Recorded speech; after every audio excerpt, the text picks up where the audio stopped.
ಇನ್ನು ಈ ಕಬ್ಬು ಬೆಳೆಗಾರದ್ದು ಒಂದು ಗಾದೆ ಇದೆ ಅಧ್ಯಕ್ಷರೇ. ಮಂಡಿ ಉದ್ದ ಕಬ್ಬು, ಎದೆ ಉದ್ದ ಸಾಲ. ಮಂಡಿ ಉದ್ದ ಕಬ್ಬು, ಎದೆ ಉದ್ದ ಸಾಲ. ಈ ಕಬ್ಬು ಬೆಳೆಗಾರದು ಇದನ್ನ ನಾವು ಮೊನ್ನೆ ನೋಡಿದಿರಿ. ಬೀದಿಗಿಳಿದು ದೊಡ್ಡ ಹೋರಾಟ ಆಗಿ ರಸ್ತೆಗಿಳಿದು ನಮ್ಮ ಮಂತ್ರಿಗಳು ನನಗೂ ಫೋನ್ ಮಾಡಿದ್ರು. ಸೌಜನ್ಯಕ್ಕೆ ನನಗೂ ಒಂದೆರಡು ಸರಿ ಫೋನ್ ಮಾಡಿ ಈ ಥರ ಸಮಸ್ಯೆ ಆಗಿದೆ, ಏನು ಮಾಡಬೇಕು ಅಂತ ನನ್ನ ಸಲಹೆ ಕೇಳಿದ್ರು. ನಾನೇನು ಇಲ್ಲ ಅಂತ ಹೇಳಲ್ಲ, ಅದಕ್ಕೆ ನಾನು ಧನ್ಯವಾದ ಹೇಳ್ತೀನಿ. ಆದರೆ ಏನು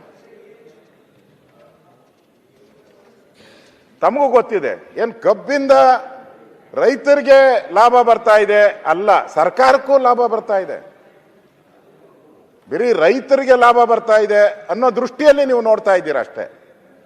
ಸರ್ಕಾರಕ್ಕೂ ಲಾಭ ಬರ್ತದೆ. 2024 ನಿಮ್ಮ ವರದಿ ಪ್ರಕಾರ, ತಪ್ಪಿದ್ರೆ ಆಮೇಲೆ ಹೇಳಿ, 41 ಲಕ್ಷ ಟನ್ ಸಕ್ಕರೆ ಉತ್ಪಾದನೆ ಆಗ್ತೈತೆ. 41 ಲಕ್ಷ ಟನ್ ಅಂದ್ರೆ ರಾಜ್ಯದಲ್ಲಿ ಒಟ್ಟು 81 ಕೈಗಾರಿಕೆಗಳು, ಕಬ್ಬಿನ ಕೈಗಾರಿಕೆಗಳು ಇದೆ. ಕರೆಕ್ಟು ಅಂತ ಅನ್ಸುತ್ತೆ.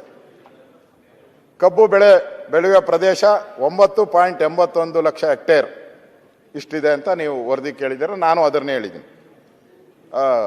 HK ಪಾಟೀಲ್ ಅವ್ರು ನಿಮ್ದೇನು ಫ್ಯಾಕ್ಟ್ರಿ ಇದೆಯಾ? ಇಲ್ಲ.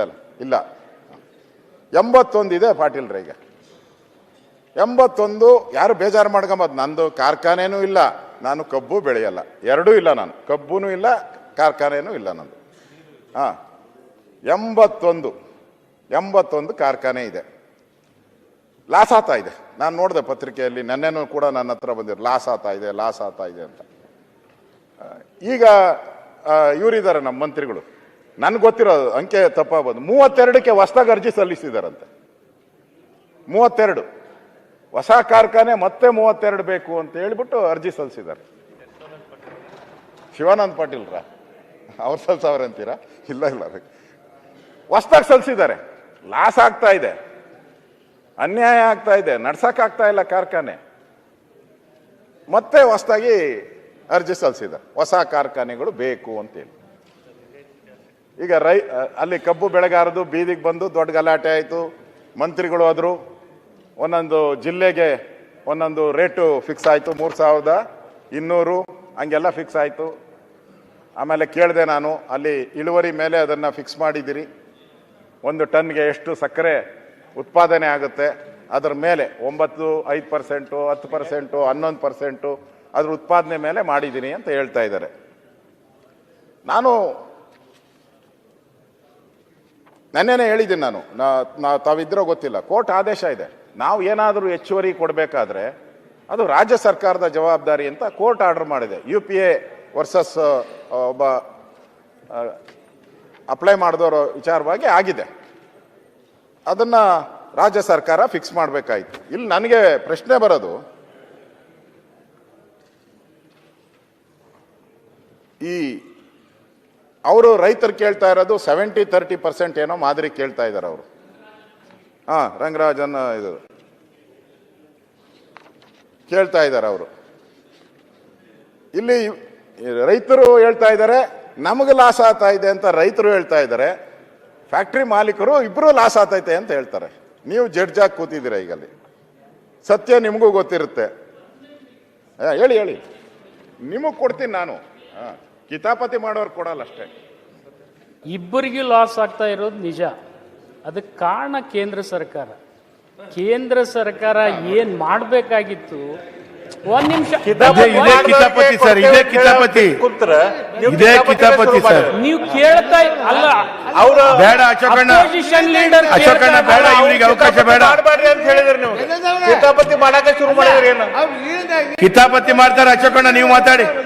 ಅಪೋಸಿಷನ್ ಲೀಡರ್ ಈಲ್ಡ್ ಆದಾಗ ತಾವು ಎದ್ ನಿಂದಿರ್ತಿದ್ರೆ ತಾವು ಆ ಕಡೆ ಕೂತ್ಬಿಡಿ, ಇವ್ರು ಈ ಕಡೆ ಕುಂದಿರ್ಲಿ. ಇವೇನ್ ಕಷ್ಟ ಇದೆ? ನಾನು ಹೇಳ್ತಾ ಇದ್ದೀನಿ ಕೇಳಿ ಸುಮ್ಮನೆ. ಇಲ್ಲ ನಾನು ಹೇಳ್ತಾ ಇಲ್ಲ. ಅದಕ್ಕೆ ಅಶೋಕ್ ಅವರಿಗೆ ನಿರಾಣಿಯವರೊಂದು ಹೈಕೋರ್ಟಿಗೆ ಕೇಸ್ ಹಾಕಿದ್ದಾರೆ. ಅದಕ್ಕೆ ಒಂದು ಸಪ್ಲಿಮೆಂಟ್ರಿ ಕಳಿಸಿದೆ ನಾನು ಅವರಿಗೆ. ಅವರೇ ಹೇಳ್ತಾ ಇದ್ದಾರೆ ಕಾರ್ಖಾನೆ ಅವ್ರಿಗೆ ಏನೇನು ಹಾನಿ ಆಗ್ತಾ ಇದೆ ಅಂತೇಳಿ ಹೈಕೋರ್ಟ್ನಲ್ಲಿ. ಸ್ವಲ್ಪ ನಿಂದರೆ ಸಿದ್ದು, 1 ನಿಮಿಷ ನಿಂದ. ಅದನ್ನ ಹೇಳ್ರಿ ನೀವು. ಎಲ್ಲಾ ಸಕ್ಕರೆ ಫ್ಯಾಕ್ಟ್ರಿ ಓನರ್ ಹೋಗ್ಯಾರ, ನಿರಾಣಿ ಒಬ್ರು ಕಾಂಗ್ರೆಸ್ ಅವರು ಹೋಗ್ಯಾರ. ನೀವ್ ಹೇಳಾಕೆರೆ ಕೊಟ್ರೆ ಚಲೋ ಅಲ್ಲ, ನಿಮ್ಗೆ ಅವರಿಗೆ ಅಲ್ಲಿ ಏನಿದೆ ನನಗೆ ಅಲ್ಲ ಗೊತ್ತಿಲ್ಲ. ಸರ್, ಒಬ್ಬರದ ಹೆಸರು ಹೇಳ್ಬೇಡ್ರಿ ತಾನೆ. ಎಲ್ಲಾರು ಆಯ್ತಾ? ಕರ್ನಾಟಕ ಕೇಂದ್ರ ಹೆಸರು ಹೇಳ್ತೀರಿ. ಕೇಂದ್ರ ಇದು ಈ ರಾಜ್ಯ ಕೊಟ್ಟ ಕೊಡ್ತಾರೆ. FRP ಉತ್ತರ ಪ್ರದೇಶ ಕೊಡೋದೈತಿ, ಮಹಾರಾಷ್ಟ್ರ ಕೊಡೋದೈತಿ, ಅವ್ರ ಹೆಂಗ್ ಕೊಡಾಕ್ ರೇಟ್ ಸಾಧ್ಯ ಕದೆ, ಇವ್ರ ಯಾಕೆ ಕೊಡಂಗಿಲ್ಲ? ಸರ್ಕಾರಕ್ಕೆ ಅಲ್ಲಿ ಸ್ಥಳೀಯ ಸರ್ಕಾರ ಕೊಡ್ತಾರ ಅದನ್ನು. ಅದು ನಾನು ಹೇಳುವಾಗ ಹೇಳ್ತೀನಿ, ನೀವು ಕೂತ್ರೆ ನಾನು ಉತ್ತರ ಹೇಳ್ತೀನಿ. ಬೇಡ ಅಶೋಕಣ್ಣ, ನೀವು ಮಾತಾಡೋಣ. ಅಶೋಕಣ್ಣ ಮಾತಾಡೋಣ. ಅಶೋಕಣ್ಣ ಗೊತ್ತಿಲ್ಲ, ಒಂದ್ ನಿಮಿಷ. ಎಲ್ಲರೂ ಅಂತ ಹೇಳಿ ಇಲ್ಲ, ಎಲ್ಲರೂ ಅಂತ ಹೇಳಿ ಬಿಡೋಣ. ಸಿಸ್ಮಾದವ್ರು ಹೋಗಿದ್ದಾರೆ, ಸಿಸ್ಮಾದವ್ರ ಜೊತೆ ನಿರಾಣಿ ಮೇನ್ ಪಿಟಿಷನರ್. ಅದಕ್ಕೆ ಅವರಿಗೆ ಒಂದ್ ಸ್ವಲ್ಪ ವೈಯಕ್ತಿಕ ದ್ವೇಷನೂ ಇದೆ. ಎಲ್ಲೆಲ್ಲ ಅವ್ರಿಗೆ, ನಿಮಗಲ್ಲ, ಅವ್ರಿಗೆ ಅವ್ರವ್ರಿಗೆ. ಅದು ನನಗೆ ಲೋಕಲ್ ಜಿಲ್ಲೆ ಅಲ್ಲ, ನಮ್ಗೆ ಗೊತ್ತಿದೆ ಅವ್ರಿಗೆ ಏನಿದೆ ಅನ್ನೋದು. ಅಲ್ಲಿ ಎರಡು ವಿಚಾರ ಇದೆ. MSP ಶುಗರ್ ರೇಟನ್ನು ಎನ್ಹಾನ್ಸ್ ಮಾಡಿ ಅಂತೇಳಿ 7 ವರ್ಷದಿಂದ ಎಲ್ಲ ಕಾರ್ಖಾನೆಯವರು ಹೋರಾಟ ಮಾಡ್ತಾ ಇದ್ದಾರೆ. ಅದು 31 ರೂಪಾಯಿ ಇದ್ದಿದ್ದನ್ನು ಹೆಚ್ಚಿಗೆ ಮಾಡ್ರಿ ಅನ್ನೋದು ಒಂದು ಬೇಡಿಕೆ. ಹೆಚ್ಚಿಗೆ ಮಾಡಿದರೆ ನಾವು ರೈತರಿಗೆ ಸಹಾಯ ಮಾಡಲಿಕ್ಕೆ ಆಗ್ತದೆ ಅಂತೇಳಿ ಅವರೊಂದು ಪಿಟಿಷನ್ನಲ್ಲೇ ಬರೆದಿದ್ದಾರೆ. ಅದು 31 ಇದ್ದಿದ್ದು ಯಾವ ಬೇಸಿಸ್ ಮೇಲೆ ನೀವು ಬೇರೆ ಮಾಡ್ಬೋದು ಅಂದರೆ, ಕಮರ್ಷಿಯಲ್ಗೆ ಒಂದು ರೇಟ್ ಮಾಡಿ, ಡೊಮೆಸ್ಟಿಕ್ಕಿಗೆ ಒಂದು ರೇಟ್ ಮಾಡಿ.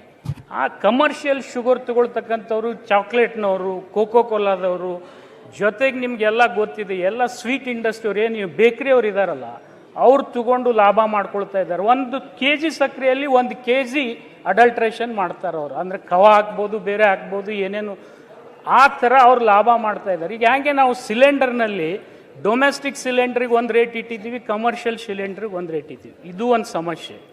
ಇಥಿನಾಲ್ನಲ್ಲಿ ರೇಟನ್ನು ಇವತ್ತು ಎನ್ಹಾನ್ಸ್ ಮಾಡಿ ಅಂಥೇಳಿ ಕಳೆದ 5 ವರ್ಷದಿಂದ ಅವರು ಮನವಿ ಮಾಡ್ತಾ ಇದ್ದಾರೆ, ಇಥಿನಾಲ್ ರೇಟನ್ನು. ಯಾಕೆಂದರೆ 70 ರೂಪಾಯಿ ಅವ್ರಿಗೆ ಕೊಡ್ತಾರೆ 1 ಲೀಟ್ರಿಗೆ. ಅದು ಹಾಕೋದು ಪೆಟ್ರೋಲ್ನಲ್ಲಿ ಬ್ಲೆಂಡ್ ಮಾಡಿ 100 ರೂಪಾಯಿ. ಲಾಭ ಯಾರಿಗೆ ಹೋಗ್ತಾ ಇದೆ ಅದನ್ನು ಆಮೇಲೆ ವಿಚಾರ ಮಾಡೋಣ. ಇದು ಎರಡನೇ ವಿಚಾರ. ಎಕ್ಸ್ಪೋರ್ಟ್ ಕೂಡ ಕಳೆದ 2-3 ವರ್ಷದಿಂದ ಬ್ಯಾನ್ ಮಾಡ್ತಾ ಇದ್ದಾರೆ. ಎಕ್ಸ್ಪೋರ್ಟ್ ಕೋಟಾ ಹೆಚ್ಚಿಗೆ ಮಾಡಿದರೆ ಖಂಡಿತ ಕಾರ್ಖಾನೆ ಮಾಲೀಕರಿಗೂ ಲಾಭ ಆಗ್ತದೆ. ಆಮೇಲೆ ಬೇಕಾದ್ರೆ ನೀವು ತಾವು ಹೇಳಿದ್ರಲ್ಲ, ರಂಗರಾಜನ್ ಸಮಿತಿ ವರದಿ ಬಂದ ಮೇಲೆ ನಾವು ಅದನ್ನು ವಿಚಾರ ವಿನಿಮಯ ಮಾಡ್ಬೋದು. ಈ 3 ಸಲಹೆಯನ್ನು ಕೇಂದ್ರ ಸರ್ಕಾರ ಒಪ್ಪಿದರೆ ಇಡೀ ದೇಶದಲ್ಲಿ ಇರ್ತಕ್ಕಂಥ ಸಕ್ಕರೆ ಕಾರ್ಖಾನೆಗಳು ಬದುಕ್ತಾವೆ. ನಮ್ಮೂ ಅಷ್ಟೇ ಅಲ್ಲ, ಇದು ನಮ್ಮ ಸೌತ್ ಇಂಡಿಯಾದಲ್ಲಿ ಇದಷ್ಟೇ ಪಿಟಿಷನ್ ಅಲ್ಲ. ಇದು ನಾರ್ತ್ ಇಂಡಿಯನ್ ಕಾರ್ಟ್ ಏನು ಮಹಾರಾಷ್ಟ್ರ ಹಿಡ್ಕೊಂಡು UP ತನಕ ಅವರು ಕೂಡ ಇದನ್ನೇ ಫೈಟ್ ಮಾಡ್ತಾ ಇದ್ದಾರೆ. ಅದನ್ನೊಂದು ಸ್ವಲ್ಪ ನೀವು ಡೆಲಿಗೇಷನ್ ಕರ್ಕೊಂಡು ಹೋದರೆ ನಾವು ಬಂದು ಕನ್ವಿನ್ಸ್ ಮಾಡ್ತೀವಿ. ಅವಾಗ ರೈತರಿಗೆ ಏನು ಕೊಡ್ಬೋದು ನಾವು ಕೊಡ್ಲಿಕ್ಕೆ ಸಾಧ್ಯ ಇದೆ. ಈ ರೈತರು ಕಷ್ಟದಲ್ಲಿದ್ದಾರೆ, ಇದರಲ್ಲಿ 2 ಮಾತಿಲ್ಲ. ಕ್ಷಣ ಕ್ಷಣದ ಸುದ್ದಿಗಳಿಗಾಗಿ ಫ್ರೀಡಂ ಟಿವಿ ಸಬ್ಸ್ಕ್ರೈಬ್ ಮಾಡಿ, ಲೈಕ್ ಮಾಡಿ ಹಾಗೂ ಫಾಲೋ ಮಾಡಿ. ಹೊಸ ಸುದ್ದಿಗಳ ನೋಟಿಫಿಕೇಶನ್ಗಾಗಿ ಬೆಲ್ ಐಕಾನ್ ಮೇಲೆ ಕ್ಲಿಕ್ ಮಾಡಿ.